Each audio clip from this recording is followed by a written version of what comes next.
నిజ నిర్ధారణకు అంతిమ నిర్ణయం డిఎన్ఏ టెస్ట్.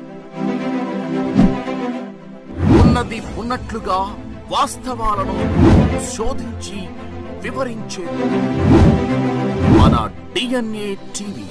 మన రాష్ట్రం, మన ఛానల్.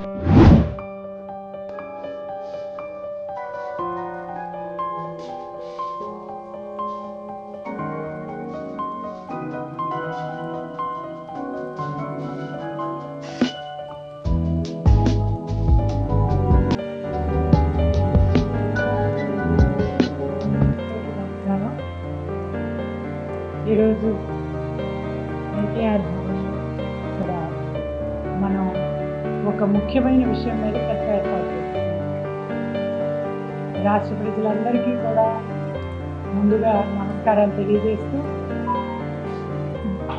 శ్రీవారి లడ్డూ ప్రసాదంలో కల్తీ జరిగిందనే విషయాన్ని మరి సుప్రీంకోర్టు ఆధ్వర్యంలో సిట్ దర్యాప్తు సంస్థ తేల్చి చెప్పిన సందర్భంగా ఈ రోజున మేము ప్రజలందరికీ కూడా తెలియజేయాల్సిన అవసరాన్ని మరి గుర్తించి ఈ రోజున తెలుగుదేశం పార్టీ, అదేవిధంగా కూటమి ప్రభుత్వం ఈ కార్యక్రమాన్ని ఏర్పాటు చేయడం జరిగింది. మరి ఈ రోజున దేవాలయాల శుద్ధీకరణ చేయటమే కాకుండా మరి ప్రజలందరికీ కూడా అవగాహన కల్పించారు. మరి గతంలోనే మనం 2019-24 మధ్యలో జగన్మోహన్ రెడ్డి గారి ప్రభుత్వ అధికారంలో ఉన్న 5 సంవత్సరాల కాలంలో ఆ రోజునే తెలుగుదేశం పార్టీ గుర్తించడం జరిగింది. తిరుపతి లడ్డూలో మరి చాలా నాణ్యతా లోపాలు ఉన్నాయి, సరైన నేతి వాసన అనేది రావటం లేదని భక్తులు గొడవ చేస్తూ ఉన్నారని మనం అనుమానం వ్యక్తం చేయటం జరిగింది. కానీ ఆ రోజున ఈ వైసీపీ ఏ ఒక్కరు కూడా ఒప్పుకోని పరిస్థితి. ఈ రోజున మాత్రం సుప్రీంకోర్టు తేల్చి చెప్పినది ఏంటంటే, అది అసలు నెయ్యే కాదు, పాల నుంచి తీసిన వాళ్ళు 1 లీటర్ పాలు అనేది లేకుండా కేవలం జంతు కొవ్వులతో మరి పామాయిల్ లాంటివి వాడి ఆ నేతిని తయారు చేశారని చెప్పి సిట్ దర్యాప్తు సంస్థ తేల్చి చెప్పిన దరిమిల ఇది ఎంత ఘోరమైన పాపం అంటే, వీళ్ళకి ఒక ధార్మికత అనేదే లేదు. జగన్మోహన్ రెడ్డి అనేది ఒక సామాన్యుడు. మరి పొరపాటున రాష్ట్ర ప్రజలందరూ ఆ రోజున ఒక ముఖ్యమంత్రిగా ఎన్నుకున్నారు.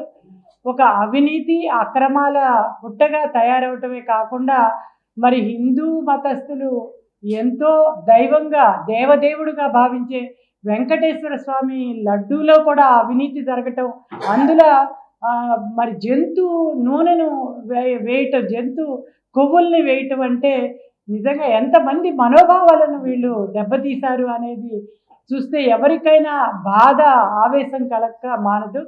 దీన్ని ప్రజల దృష్టిలోకి రావాల్సిన అవసరాన్ని మేము గుర్తించాం. ఆ రోజున బ్రిటిష్ పరిపాలనలో ఉన్నప్పుడు కూడా, అంటే 1857 సంవత్సరంలో, అంటే మనకు 1947 సంవత్సరంలో స్వాతంత్రం వచ్చింది. ఆ స్వాతంత్రం రాక మునుపు ఆ బ్రిటిష్ వాళ్ళు సిపాయిలుగా మన భారతీయుల్ని పెట్టుకునేవారు. వాళ్ళకి తూటాలు ఇచ్చి ఆ తూట నోటితో ఆ రోజున తీసే పరిస్థితుల్లో వాటికి తీసే వైపున కొవ్వులు రాయాలి అని అంటే ఆవు కొవ్వులు, పంది కొవ్వులు వాడి మన వాళ్ళని, అంటే భారతీయుల్ని ఎంత న్యూనతాభావంతో వాళ్ళు మీరేమంటారు అని చెప్పి వాళ్ళ నోటికి ఆనించుకుంటే మీతో మాకేంటి అనే విధంగా బ్రిటిష్ వాళ్ళు చేస్తే ఉవ్వెత్తున కోపంతో రెచ్చరిల్లి ఆ రోజున సిపాయిలు, అంటే మన ప్రభుత్వం లేదు, బ్రిటిష్ వాళ్ళ పాలనలో బానిసలుగా బతుకుతున్న వాళ్ళు కూడా ఆ రోజున ఉక్రోషంతో, పౌరుషంతో బయటకు వచ్చి మొదటి యుద్ధాన్నే నెలకొల్పటం జరిగింది. దాన్నే స్వాతంత్ర మొదటి యుద్ధం అని మనం పేర్కొనవచ్చు. ఆ సంవత్సరంలో జరిగిన దాన్ని. మరి ఆ రోజున మనకి స్వాతంత్రం లేకపోయినా బ్రిటిష్ వాళ్ళతో వాళ్ళు పోరాడితే, ఈ రోజున మన స్వాతంత్రం ఉంది. భారతదేశ స్వాతంత్రాన్ని ఎంతోమంది త్యాగదనులతో మనం ఏర్పాటు చేసుకున్నాం. నిన్ననే 77వ రాజ్యాంగ దినోత్సవం జరుపుకున్నాం. మనకి స్వాతంత్ర సమర హక్కులు ఉన్నాయి, అన్ని హక్కులు ఉన్నాయి, బాధ్యతలు ఉన్నాయి. మనం ఎంతగా పోరాడాలి ధార్మికత కోసం. ఇతనికి మత సామరస్యం ఈ రోజున మనం 77 ఏళ్లుగా మనందరం కూడా మత సామరస్యంతో బతుకుతున్నాం, పరమత సహనంతో ఉన్నాం, కులాలు, మతాలు, భాషలు, సంస్కృతులు అన్నీ కలిసి పంచుకుంటున్నాం, సహోదరులుగా ఆనందంగా బతుకుతున్నాం. కానీ ఇలాంటి వ్యక్తులు వచ్చి కేవలం 5 సంవత్సరాల కాలంలో ఒక సామాన్య మనిషి, అతనికి సామాజిక స్పృహ లేదు, సామాజిక బాధ్యత లేదు, కేవలం ఒక అవినీతి అక్రమాలతో తయారై తనకి కావలసింది అక్రమ ఆర్జన, ఆ ఆర్జన కోసం అతను మతాన్ని కూడా వదిలిపెట్టలేదు. మరి అటువంటి మతాల్ని ఈ రోజున మరి హిందూ మతాన్ని 5 సంవత్సరాలు ఎంతగా అవమానించారో మనందరికీ తెలుసు. రామతీర్థంలో రాముడి విగ్రహాన్ని కూలగొట్టారు. మరి అదేవిధంగా అంతర్వేదిలో ఆ రోజున దాన్ని దగ్ధం చేశారు, రథాన్ని దగ్ధం చేశారు. దుర్గగుడిలో వెండి విగ్రహాల్ని, వెండి సింహాల్ని దొంగతనం చేస్తే దానికి కిక్కురు మనలేదు. అలాంటిది అంటే అతనికి హిందూ మతమే కాదు, అసలు ఏ మతం మీద ఒక గౌరవమే లేదు జగన్మోహన్ రెడ్డి గారికి. మరి తను ఓట్ల కోసం ఒక మతాన్ని అడ్డం పెట్టుకుంటారు, మరి అదేవిధంగా ఈ డబ్బు ఆర్జించడం కోసం ఒక మతాన్ని అడ్డం పెట్టుకుంటారు. ఆ రకంగా ఈ మతాలతో ఆటలాడి కులాల మధ్య చిచ్చులు పెట్టి తన ధనార్జనే ధ్యేయంగా ఎన్ని చేసుకుంటున్నారో మనందరం చూస్తున్నాం. ముఖ్యంగా తిరుపతిని అక్రమార్జన కోసం ఇవాళ దీనిగా పెట్టుకోవటమే కాకుండా 1.61 మరి దీన్ని కోట్ల కిలోల నెయ్యిని కొనుగోలు చేశాడు. దాంట్లో 61 లక్షల కిలోల నెయ్యి అసలు నెయ్యే కాదు, పాలు కాదు, వెన్న కాదు, అది ఏ కొవ్వు నుంచి తీశారో ఎవరికి తెలియదు. మరి ఆ రకంగా ఈ రోజున హిందువుల మనోభావాలని దెబ్బతీయటమే కాకుండా శాఖాహారులు, మన వాళ్ళు ఎంతోమంది శాఖాహారులు ఉంటారు, బ్రాహ్మణులు అనే కాకుండా అన్ని కులాల్లో అన్ని మతాల్లో కూడా శాఖాహారులు ఉంటారు. వాళ్ళందరూ కూడా ఇవాళ 20 కోట్ల లడ్డూలు 5 సంవత్సరాల్లో పంచిపెట్టారు. అంటే ఎవరెవరు ఆ లడ్డూలు తిన్నారో ఇవాళ వాళ్ళు నిజంగా మేము శాఖాహారి అని ధైర్యంగా చెప్పుకోగలరా? మరి అన్ని రకాలుగా ప్రజల్ని మోసం చేసిన జగన్మోహన్ రెడ్డి గారికి ఏ రకమైన శిక్ష విధించాలో ఇవాళ ప్రజలే నిర్ణయించాలి. వాళ్ళు ఎవరికి క్షమాపణ చెప్పాలి? ఆ దేవదేవుడు నిజంగా నోరు లేదని మీరు అనుకుంటున్నారా?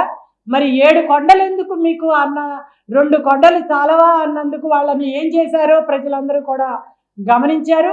అదేవిధంగా ఈ రోజున మరి ఆయనకి ఎంతో ఇష్టమైన తిరుపతి లడ్డూని, ప్రజలు ఎంతో గౌరవంగా భావించే తిరుపతి లడ్డు, ఆ తిరుపతి లడ్డూని గ్రామీణ ప్రాంతాల్లో ప్రజలు తీసుకెళ్ళి దాన్ని ఒక మహాప్రసాదంగా చుట్టుపక్కల వాళ్ళకి పంచిపెట్టుకునే ఆ మహాప్రసాదంలో ఇవాళ జంతు కళేబరాల్ని, ఏ జంతువు కొవ్వులు కలిపారో తెలియదు, మరి ఆ రకమైన కెమికల్స్ కలిపిన మరి ఆ కొవ్వుతో తయారు చేసిన, నెయ్యితో తయారు చేసిన లడ్డూల్ని ఎంత ధైర్యంగా వీళ్ళు పంచిపెట్టారంటే వీళ్ళకి మతం మీద, మత సామరస్యం మీద, హిందూ మతమే కాదు ఏ మతమైనా సరే వీళ్ళకి ఏ నమ్మకాలు ఉన్నాయి అని చెప్పి మేము ఇవాళ ప్రశ్నిస్తూ ఉన్నాం.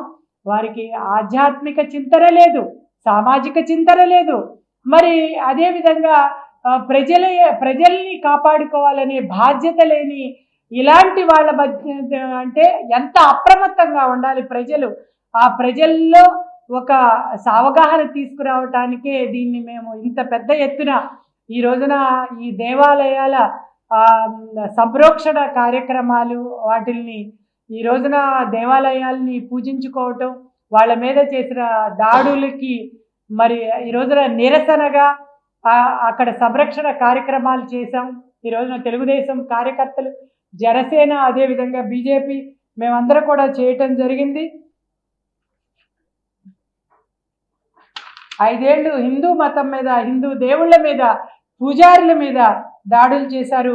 బ్రహ్మోత్సవాలను పురస్కరించుకుని స్వామివారికి సతీ సమేతంగా పట్టు వస్త్రాలు సమర్పించాల్సి ఉన్న జగన్మోహన్ రెడ్డి ఒక్కడే మాత్రం వెళ్ళి హిందూ సాంప్రదాయాలను ఏ విధంగా కాలరాశారో కూడా మనందరం కూడా చూసాము.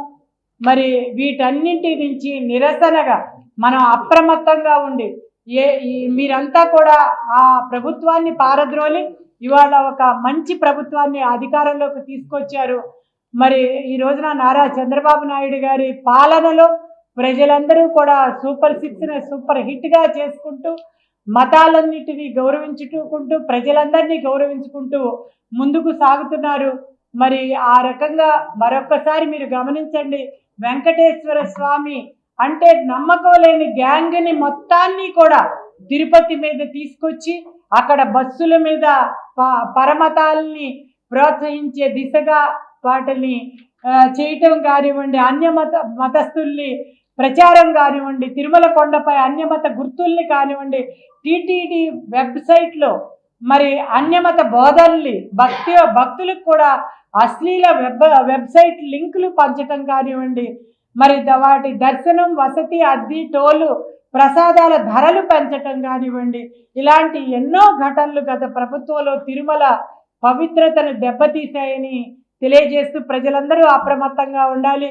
మీరందరూ కూడా ఈ అప్రమత్తంగా ఉండే ఆ ప్రభుత్వాన్ని మార్చి ఈ రోజున తెలుగుదేశం ప్రభుత్వం, కూటమి ప్రభుత్వాన్ని అధికారంలోకి తీసుకొచ్చారు.